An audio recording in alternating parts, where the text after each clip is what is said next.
Hello दोस्तों, स्वागत है ओशियन ऑफ नॉलेज में। आज हम बात करेंगे कक्षा 12वीं के पाठ बाजार दर्शन की, जिसे लिखा है प्रसिद्ध लेखक जैनेन्द्र कुमार ने। इस निबंध में बाजार की चमक दमक और उपभोक्तावाद के प्रभाव को गहराई से समझाया है। तो चलिए शुरू करते हैं अपना लेसन बाजार दर्शन। सबसे पहले थोड़ा जान लेते हैं जैनेन्द्र कुमार के बारे में। जैनेन्द्र जी का जन्म 1905 में उत्तर प्रदेश के अलीगढ़ में हुआ था। हिंदी साहित्य में इन्हें मनोवैज्ञानिक कथाकार और निबंधकार के रूप में जाना जाता है।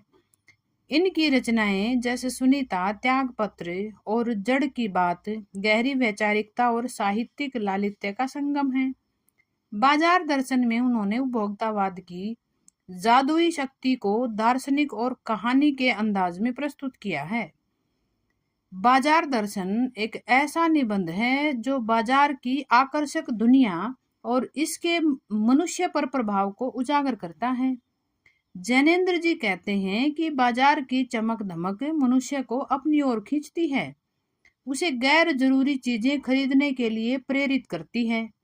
यह निबंध हमें सिखाता है कि अगर हम जरूरतों को समझकर बाजार जाएं तो लाभ उठा सकते हैं, लेकिन अगर हम बाजार की माया में फंस गए तो असंतोष, तृष्णा और ईर्ष्या हमें घेर लेती है।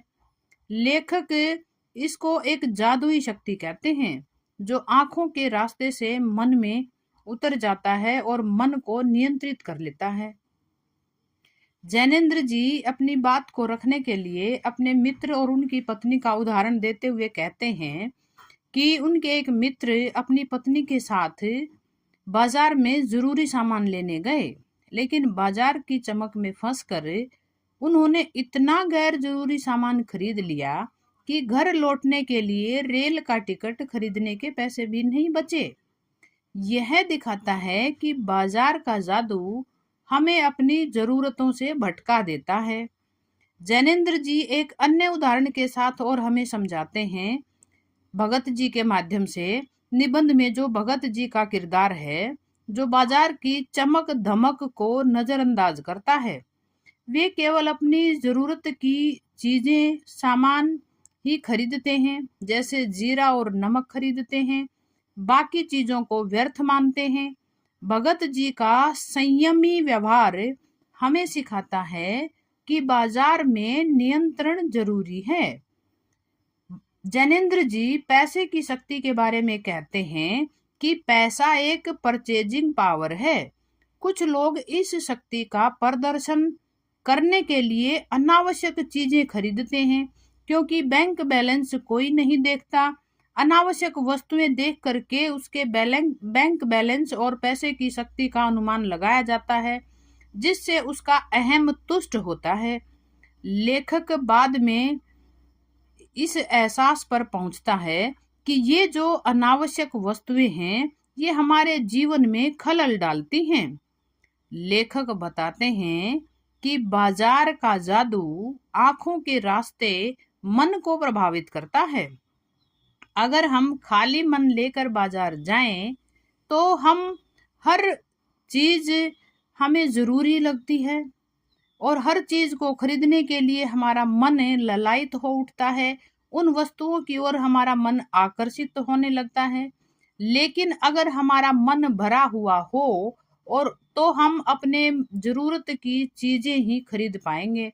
इसीलिए हमें अपनी जरूरत की चीजों की सूची बना करके बाजार जाना चाहिए, तो बाजार का जादू हम पर नहीं चढ़ पाएगा, उसका प्रभाव कम होगा।